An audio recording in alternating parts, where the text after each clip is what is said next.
Hey, what is going on, everyone? Joe Menza here, and we're going to do another painting. And as autumn or fall is upon us, we're going to do a nice autumn vibe scene.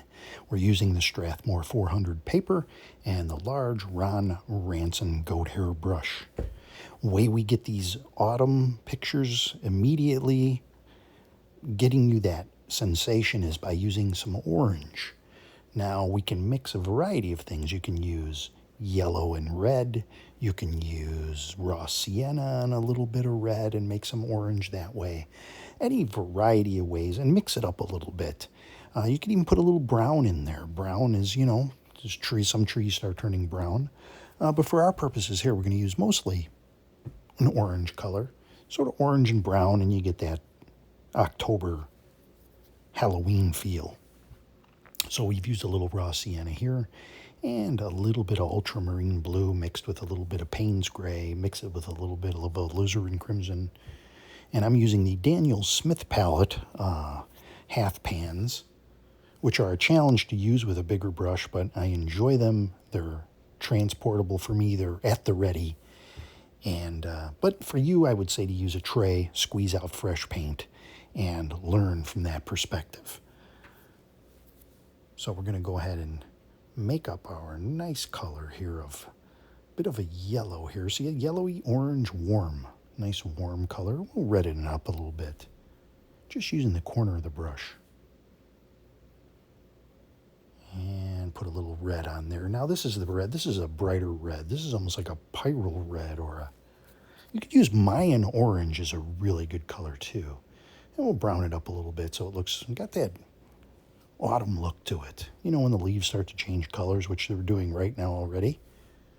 And as of making this, I think we're 98 days out from Christmas, I think. It's crazy how fast 2024 has gone by.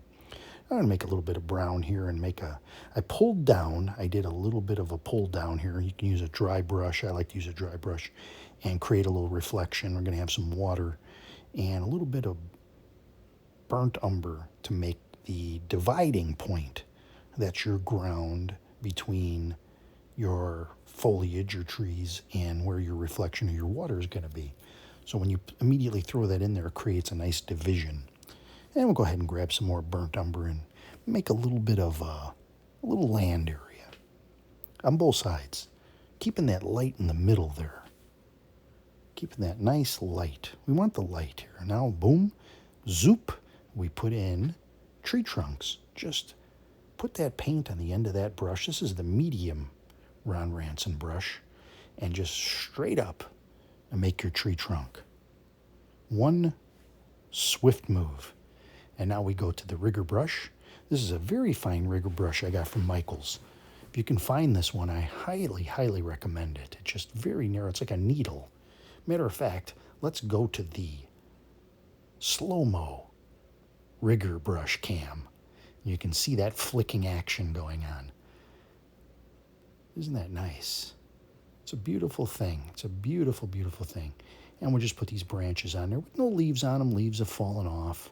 You can put a few leaves on. You can put a lot of leaves on.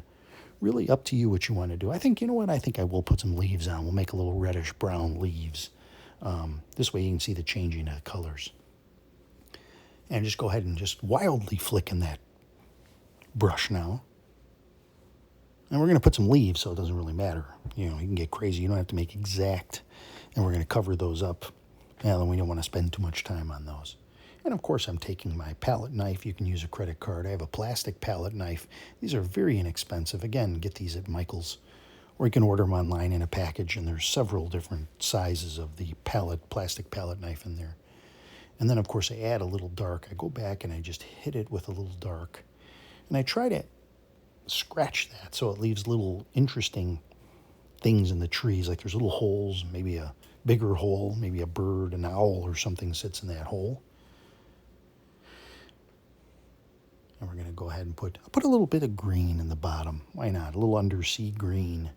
And maybe a little yellow down there. Still a little green grass on the ground. Just a little bit. We don't want it to look too brown, too muddy. You know, we want it to still look kind of fresh.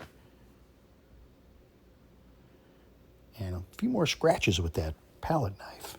can't resist. It's just, that's the most fun part of this whole technique. And then, of course, I take my dry brush. I take a dry hake brush. Now, this is not the Ron Ranson hake. This is Famuyi's version of the hake. And I do believe they have it on their website. They sent me these, and that's their version of the hake. It's softer and it's flatter. If you're used to the Ron Ranson hake, there will be a little bit of a learning curve there. But look at this. Look at the colors on the end of that brush and how it does fine little leaf work.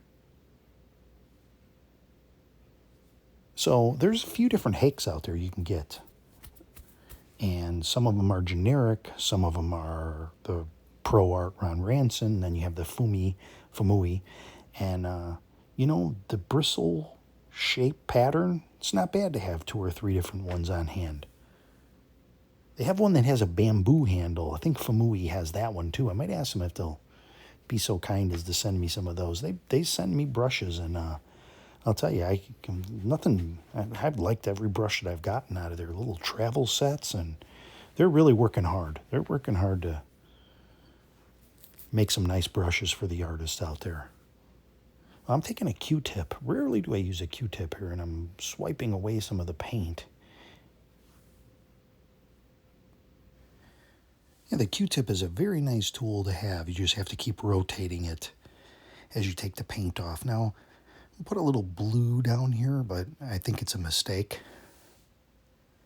So I did a little rinse with the bottle. I'm going to leave it alone.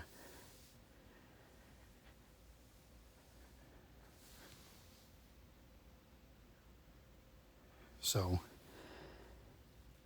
I think it's looking pretty good here. It's got a nice vibe to it. Maybe put in just a little extra foliage details. A little scraping.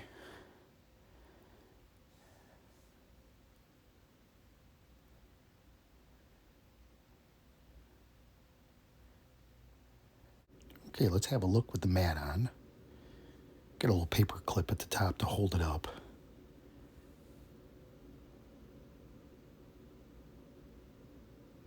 And pop in a couple little birds back here with my Micron pen.